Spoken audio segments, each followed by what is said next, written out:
you were disallowed from ever rereading other books in the list. You only got to choose 2 or 3. Which 1, 2, or 3 would you choose, potentially? Plato's Dialogues and Plotinus's Aeneid. What are the reasons for those 2? Those books are sacred to me.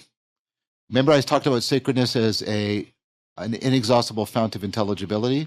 This reciprocal opening with the world. I read Plato, it transforms me. I go out and see things in the world I hadn't seen. I live that way, and then that feeds back into me and transforms me. And then I read the text as a transformed person, and I see things I hadn't seen before. Yeah. That opens me up. I now go out and that just keeps happening. And it's been happening since I first read The Republic, since I first read the Symposium.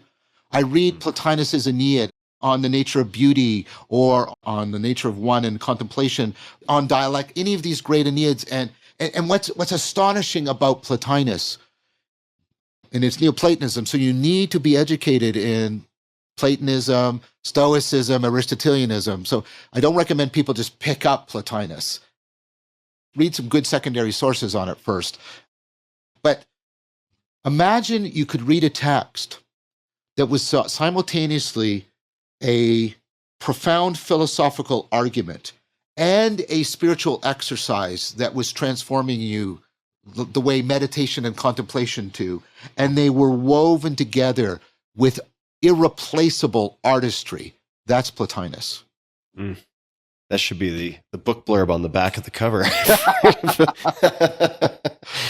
If you could only choose 2 poets to nourish your soul, for lack of a better way to phrase it, it could be 2 to 3 again. We don't need to be exact about it. But who would make the short list for you? Rilke is first and foremost for me. I won't get it perfectly, but the poem that goes something like, not to be cut off, even by the slightest partition from the law of the stars.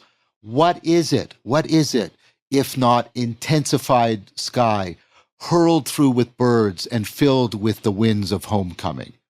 And it's like, yeah, that's what the experience of the sacred is like. Or you read the archaic bust of Apollo, and he does all this thing, and you're drawn into this statue, and it's coming alive, and then he suddenly breaks it and says, "You must change your life."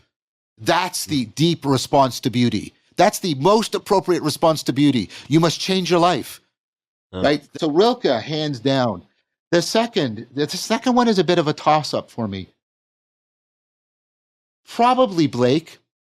Blake has a profound, I quoted Blake a few minutes ago. But, there's, Gerard Manley Hopkins and Yeats, also really, really important for me. Do you think it's important to find poetry that resonates for yourself predominantly in your native language? No, Rilke doesn't, which is because Rilke's in German. Yeah. I did enough German way back when in order to get my PhD a long time ago in a galaxy far, far away. But I can't read German now. Certainly not the way you need to be able to read it to pick up on poetry. But Rilke still Rilke still moves me profoundly, even in translation. So yeah.